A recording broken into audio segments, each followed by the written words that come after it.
This is Hannibal here from the HannibalTV.com, and I have a massive Wrestling Observer review for you this week.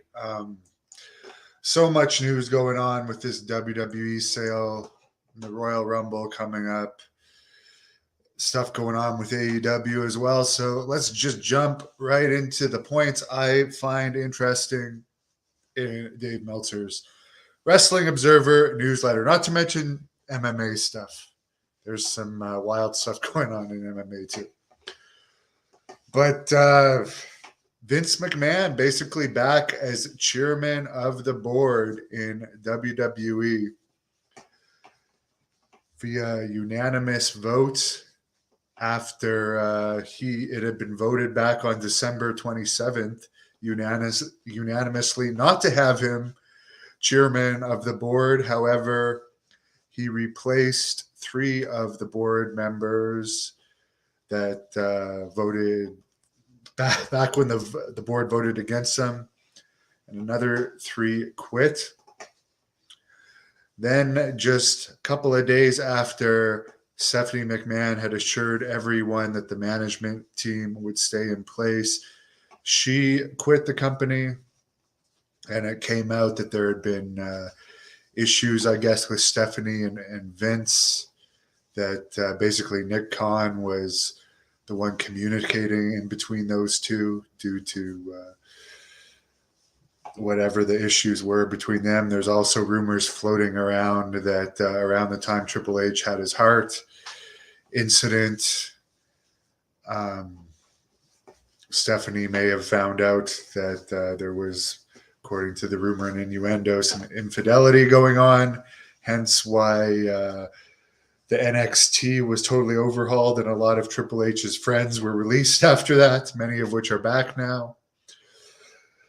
But basically, Tony Khan is running, according to The Observer, is running WWE as the chief executive officer right now and making all the final decisions, where Vince McMahon, as chairman right now, is focusing on selling the company, which they want to sell ideally by summer before they have to negotiate new TV rights fees and streaming rights fees. It could go either way. Apparently, some of the people that are interested in purchasing the company are Comcast, which is the NBC brand that already has Peacock and some of the other content, which apparently, since they're paying close to $500 million a year already, and it would cost them $200 more a year to get SmackDown, which apparently they're interested in, it might make sense for them just to buy the company, because with all the money they're paying for the fees to air the shows, within about 8 years, it could pay for itself, not having to pay those rights fees anymore. Also, Saudi Arabia is interested, as they have massive amounts of money, pretty much unlimited amounts of money. And they would be most interested in probably keeping Vince McMahon at the helm of the company for a while, no matter if he gets more bad publicity or not. Mind you, most of the bad publicity towards Vince has disappeared with all this talk of the sale. Also, according to CNBC, which is one of the people that actually interested in buying the company as well, they reported that the Khan family, not Nick Khan's family, but Tony Khan of AEW, apparently they're interested in buying the company too, if they had the right partner. And they would even allow Vince to be part of the rebrand and would be interested in merging AEW and WWE, which would suck for wrestlers, as it would create pretty much a monopoly on wrestling. Because, as I previously stated in my other news update, Impact pays shit. Those guys have to work other jobs. MLW is running only once every 4 months right now. New Japan, there's only a handful of Americans and Canadians making enough money to survive on just that. But even there, most of the New Japan talent get income from other places for the Americans, anyways. And there's not really that many options of places to work. So if there was another monopoly on wrestling, it wouldn't be good. I guess Comcast, which is the NBC company there, is worth $164 billion. So WWE wants to sell for apparently $8.5 billion, but its estimated worth is $7.4 to $8.2 billion. Pretty much Saudi Arabia and NBC Comcast are the two potential buyers who would have the least problems buying it, whereas Amazon Prime, Disney, Netflix, or Endeavor, which owns UFC, or the Cons, would need to have business partners to purchase the company. It also came out in a report that SmackDown has been losing money for Fox. Morgan Stanley did an analysis for Fox, according to Dave Meltzer, and doesn't feel that there's a justification for the price Fox is paying for SmackDown, considering the advertising rights fees they're getting.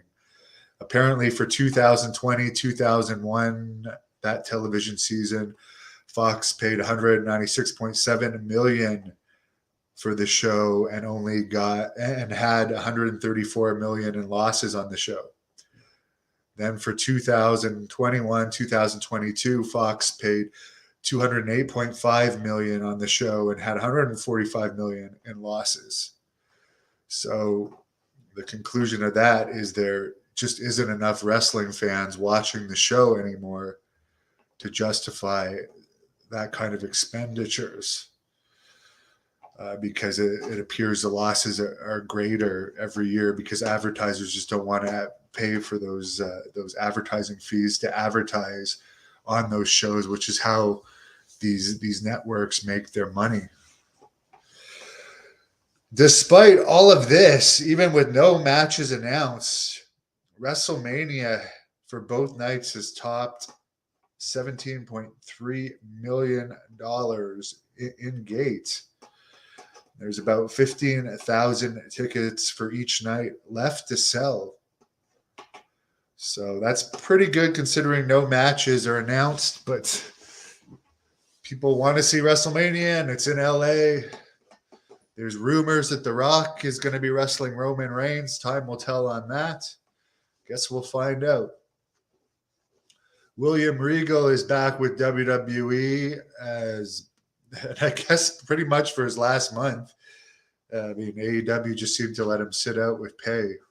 As I said, Tony Khan, for whatever you think of his booking and business decisions, he's a great guy to work for as far as if you want to not do very much for your money. Because he hires so many people, way more wrestlers than they can fit for 3 hours of television, not to mention commentators and managers and officials.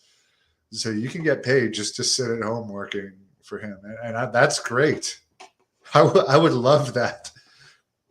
Cody Rhodes is on the Royal Rumble poster.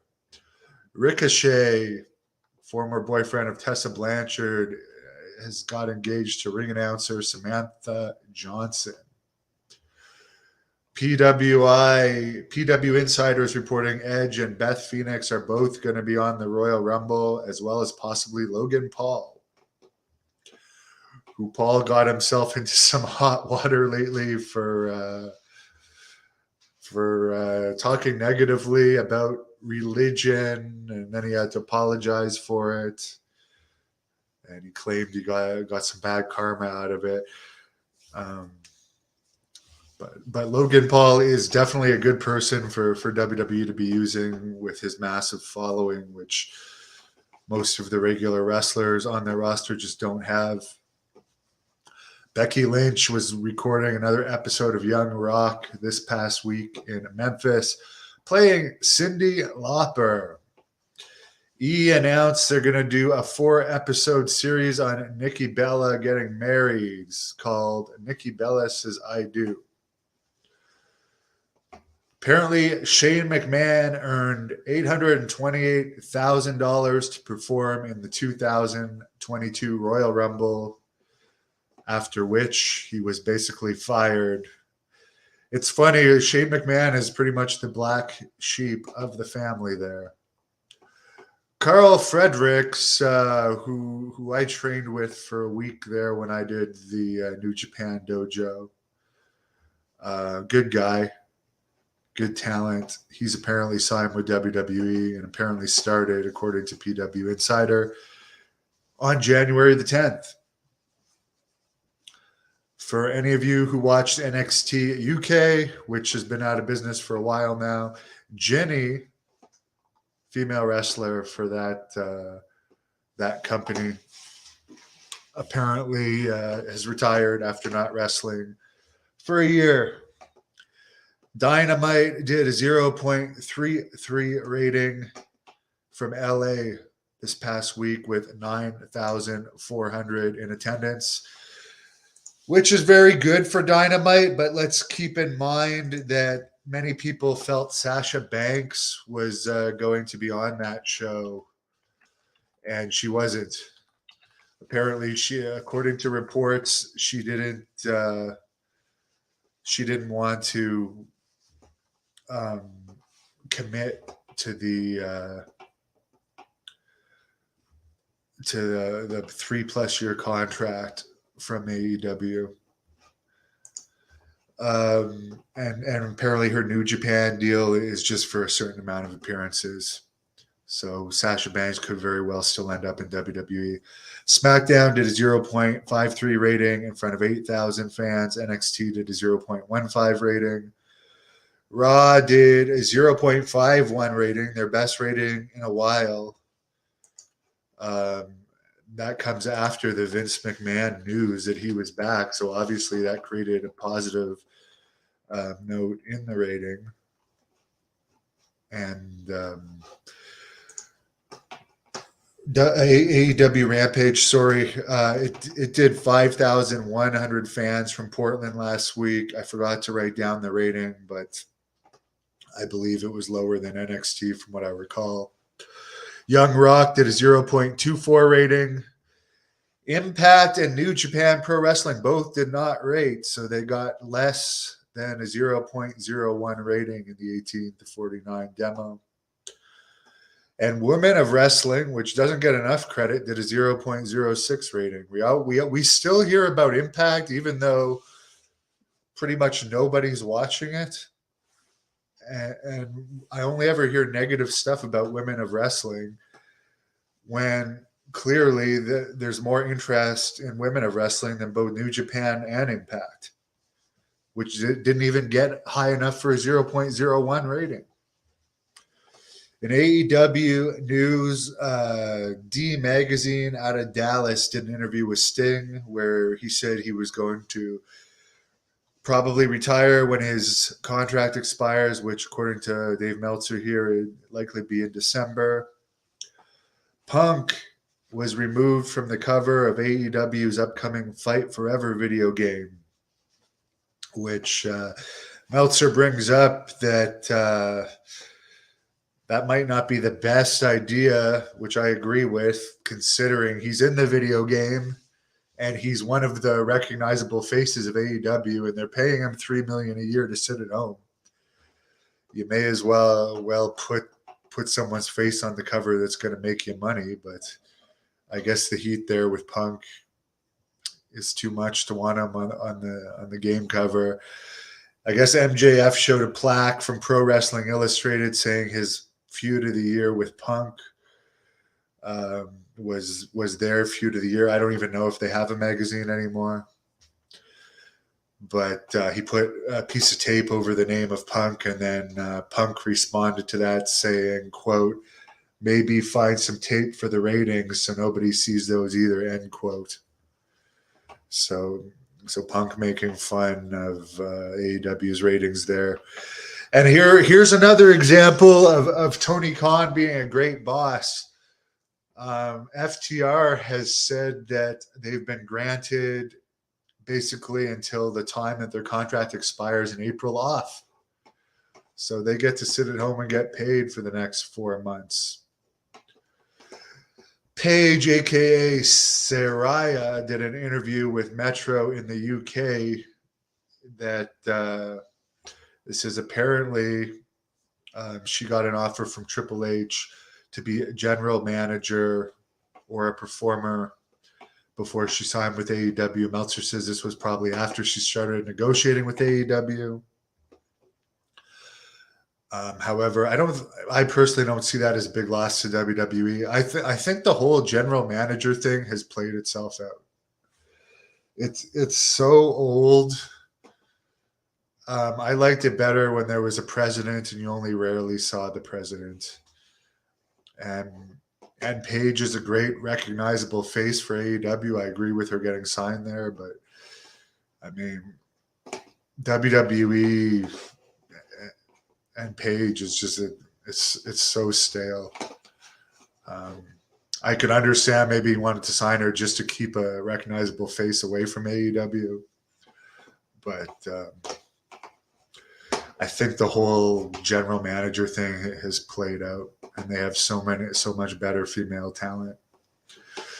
Superstar Billy Graham was in the hospital this week. I believe he's still in the hospital. So keep him in your prayers. He's 79 now.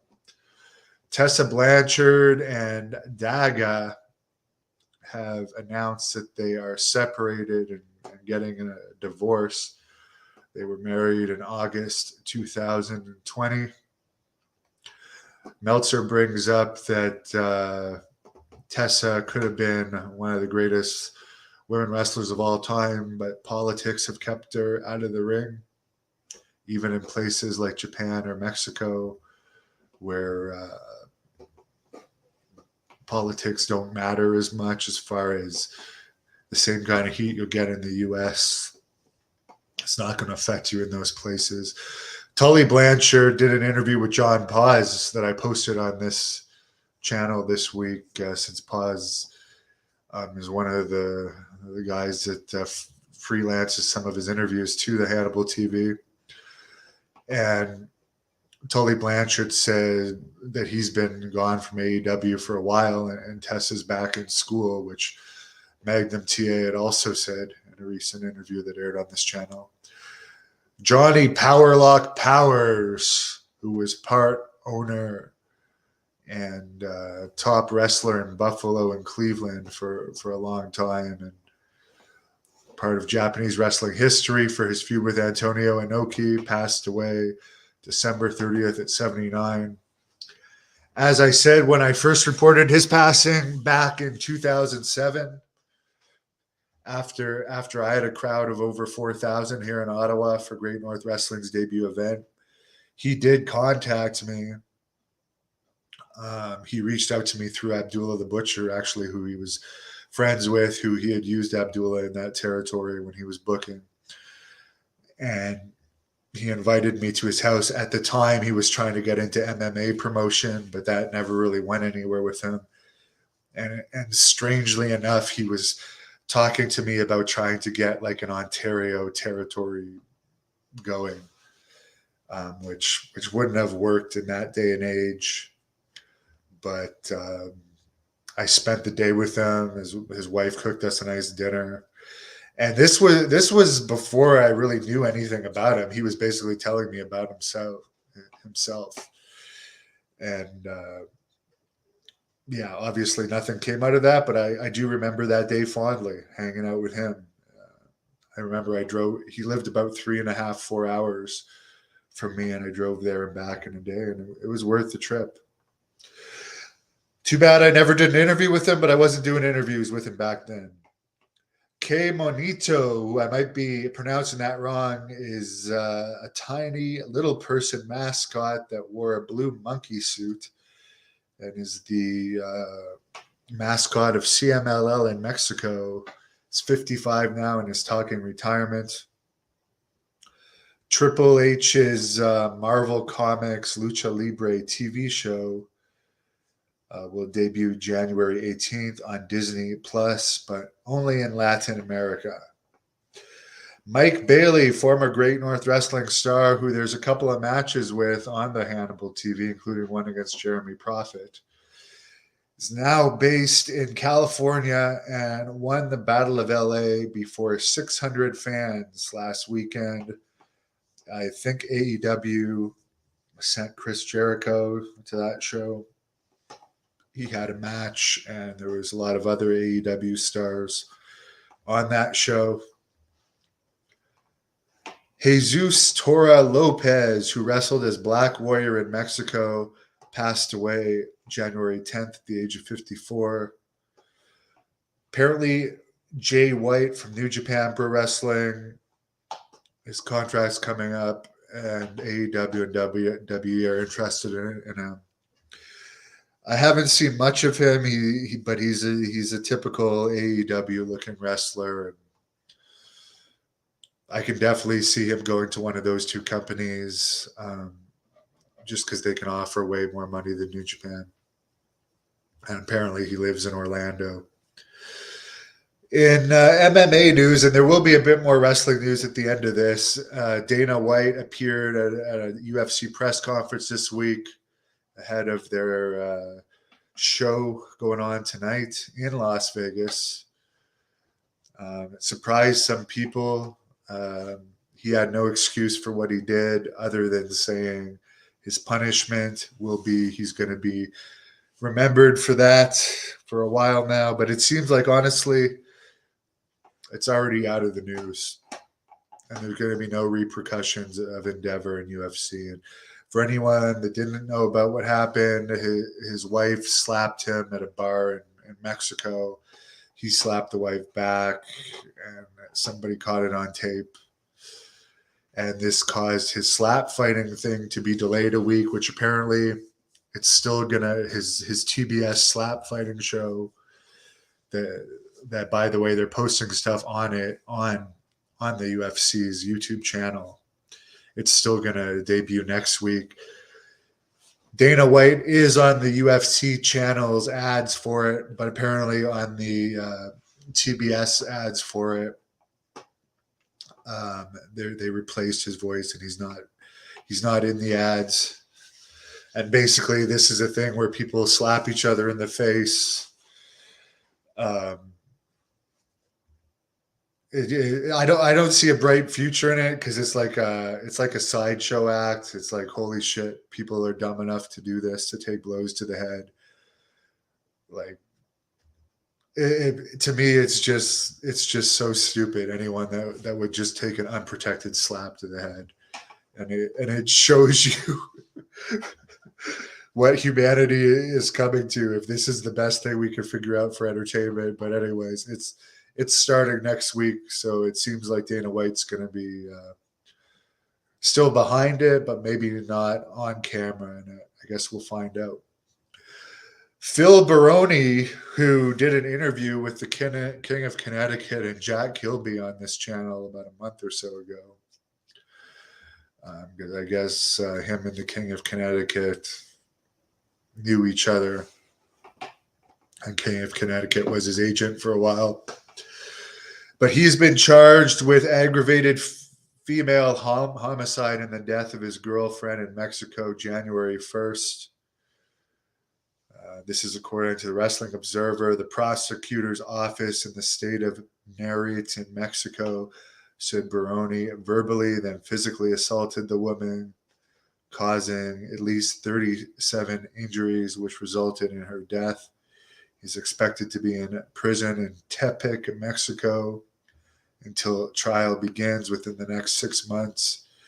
He's facing 50 to 75 years in prison if convicted. Due to the nature of the injuries to the woman and the bruises on Baroni's hands, the story is that she was hit in the head in the shower when he shoved her, or I guess his story was she hit her head in the shower when he shoved her. But I guess because of all of her injuries and the injuries on his hands, That doesn't add up, according to reports. The police said the woman had bruises from head to toe and charged him with murder. In court, the sister of the woman testified that in the past she saw bruises on the girlfriend and told her sister to report Baroni to the police at that time. She said her sister refused to do so, fearing for violent reprimand, according to the police. The police spoke to neighbors who testified that Baroni had a violent temper. Prosecutors don't want to allow him to be extradited to the U.S. due to the serious nature of the crime. They also said if Baroni pleads guilty, he could get a 25% reduction in time. So if he's getting 50 years, 25% off, I mean, he's still probably going to die in prison. So I don't know if the guilty plea is going to be recommended to him by his lawyer. Back to wrestling, boxing, and MMA, combat sports in general. In 2022, here were all the events that drew over 15,000 in combat sports. 94,000 for Tyson Fury's fight versus Dillian Whyte in London at Wembley Stadium. 57,700 paid for WWE in Arlington, Texas for the first night of WrestleMania. 56,500 paid for WWE in Arlington, Texas for the second night of WrestleMania. 53,999 paid for WWE in Cardiff, Wales for Roman Reigns versus Drew McIntyre. Rising in Tokyo on June the 19th did 53,399 fans. Boxing, Devin Haney versus George Kambosos Jr. did 41,129 fans in Australia. Another boxing match, Errol Spencer Jr. versus Yordenis Ugas did 40,828 fans at AT&T Stadium in Dallas. WWE SummerSlam, July 30th in Nashville, did 40,117. WWE Royal Rumble in St. Louis, January 29th, did 39,417. Rising in Osaka, Japan, March 20th, did 22,449 fans.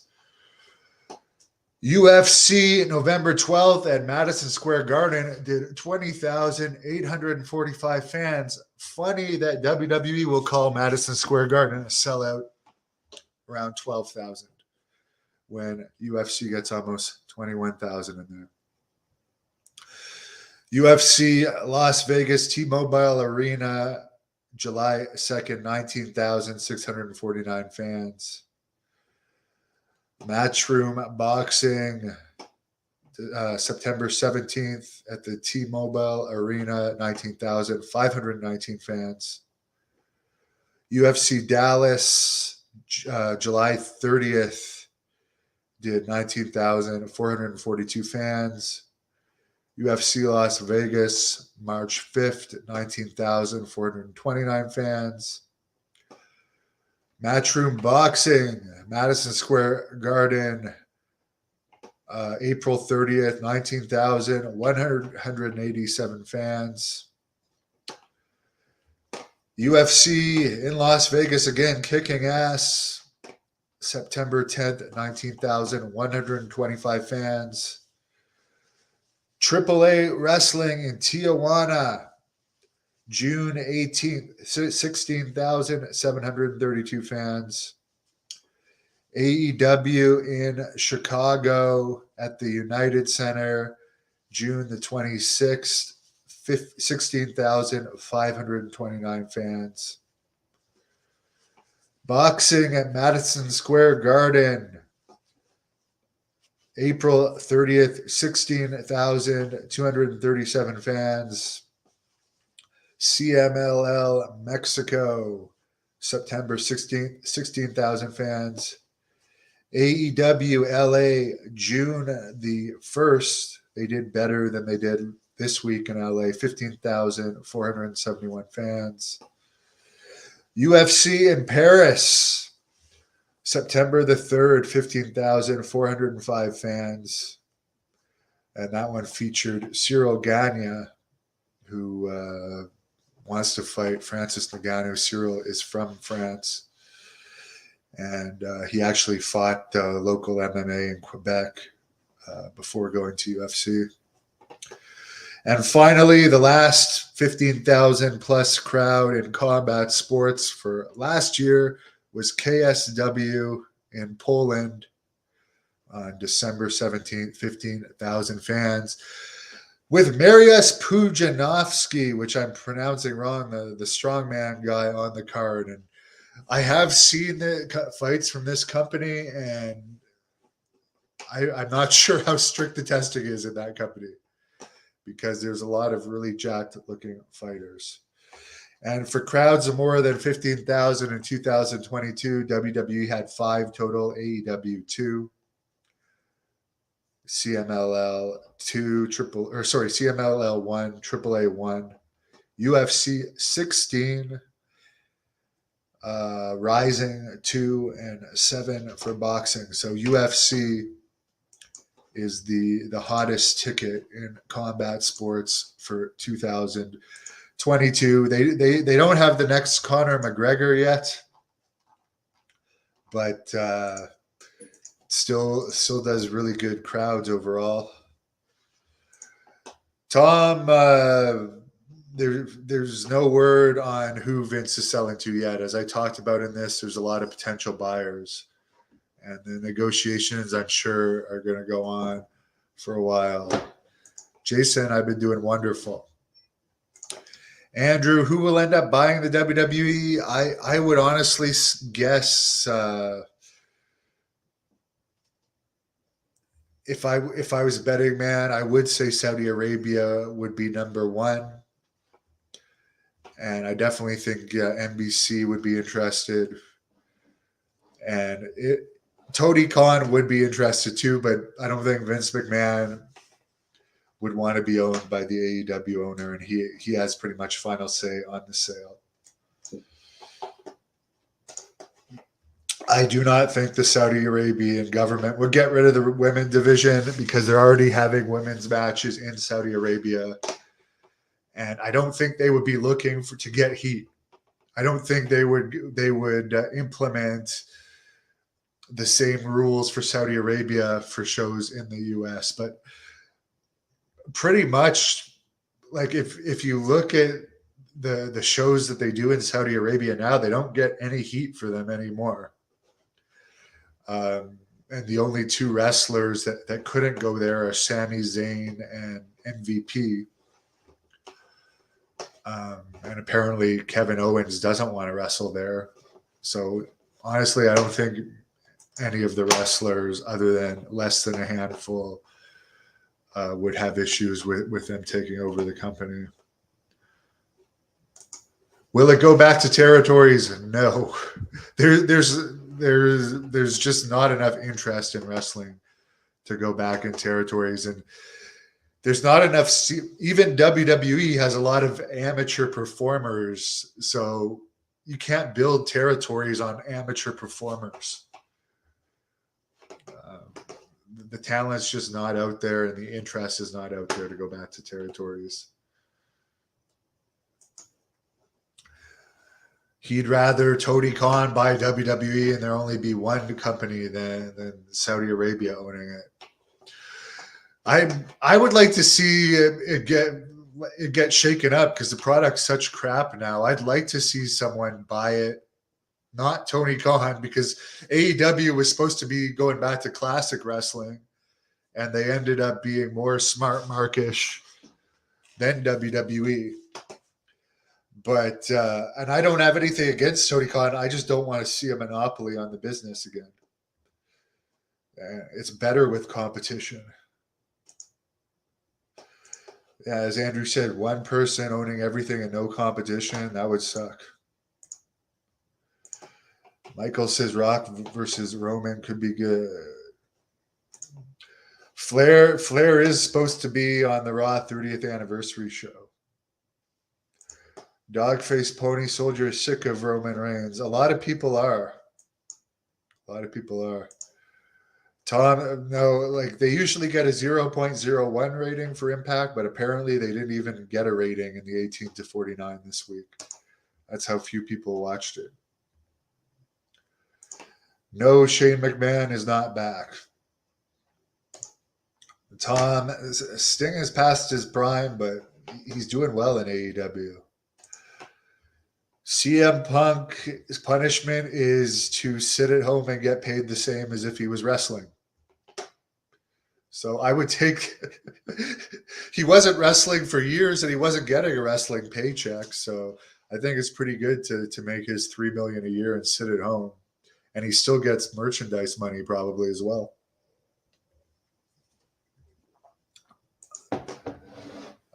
And I'm sure he's going to get a piece of the video game sales too, since he's in it. Since I don't know Triple H or Shane McMahon, I have no idea. And I don't know what other businesses Shane McMahon does. I have no idea, but the Blood Hunter has gone back to parts unknown, never to be seen again. Mike Z. So the WWE is not sold yet. No, it's not. Someone says Johnny Powers had the bloodiest match he's ever seen with Waldo Von Erich in Cleveland. Got splattered with the blood back in the day. Yeah, he feuded with the Sheik and Abdullah, and he was definitely a blood-style wrestler. 100%. What about devolution of society is slap fighting? I agree. I agree. I like each time you're taking a slap, you're losing brain cells. It's like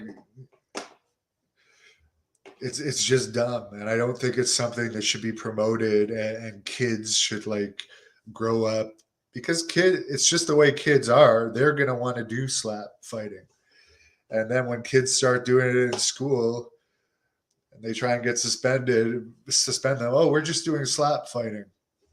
It's fine. We see it on TV. It's all good. I just don't think we should be encouraging people to slap each other in the face unprotected. It's not a good thing. Vincent, sad what happened to Phil. I've never been that huge of an MMA fan, so I've only knew of Phil, looking him up after King of Connecticut got me to do an interview on this channel, so I'm not that familiar with him. Sad situation though. I'm really like it's not going to be. There's nothing good about that for him. I'm sorry for his family. What do I think about Andrew Tate's situation? I don't even know who Andrew Tate is. I've heard the name, but sorry, I don't know. Walter Harris says Tony has had a hard time selling Ring of Honor. He wasn't able to get a TV deal for Ring of Honor, no. I agree. When is Raw's 30th anniversary? It's the last Raw of the month, which I believe is January 30th. What about, CM Punk has a great punishment. I just love how Tony Khan sits people out and pays them. Like, it's like, when was the last time Rusev wrestled? September? And people actually complain about this. You work a regular job for people like us. Like I still work a regular job. Like I would for a lot less than these guys are making. and like to get paid to sit at home when you can also do other stuff from home. That's awesome. Dwayne, yeah, there's a lot of independent wrestling groups now, and there's not much pay on the independent scenes either. So I agree. There's not going to be any territory come back. Some places could, where wrestling hardly goes, like Australia, could have its own territory. As this person is checking, Lawrence checking in from Australia. Which, by the way, the Bushwhackers are from New Zealand, not Australia. A lot of people think they're from Australia. But they tried to do an interview last week, but had technical difficulties. So I believe it's going to happen next week with Jack Kilby. From Brisbane, Australia, this person's checking in from. AMS, can I see AEW imploding like WCW? They're owned by the Khans. They're worth about 13 or 14 billion. It's their personal company. They don't care if it makes money or not. It's Tony Khan's toy. It's a tax write-off for them. WCW was way better than AEW, in my opinion. It had more stars, and the shows were more entertaining. And they hired people like that were more known overall too. AEW hires a lot of people that aren't even known, and they just sit at home getting paid. At least when WCW hired people that they barely used, it was guys like the Berserker and Barry Darso that were actually good, and Sandman. But yeah, no, I don't see AEW going away. I can't sit through an AEW show, but I could watch an old WCW show. Maybe it's because I grew up with WCW. I don't know. Dental Clark's is a new location for a foreign country and an island delivery country. I don't know.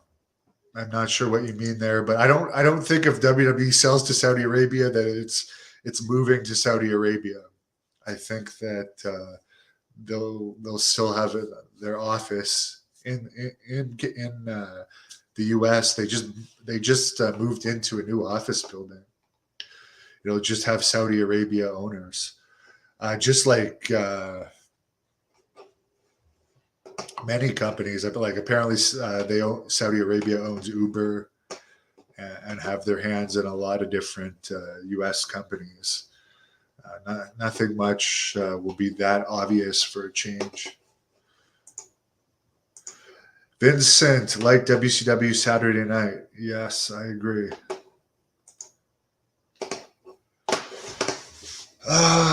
Anyways, guys, I got to go to the gym. And I think I'm burnt out from WWE sale talks and researching it this week. So I hope everyone has a great Saturday. Glad the blizzard's over here that we've had the past 2 days here in Ottawa, Canada. Hope everyone has a great weekend.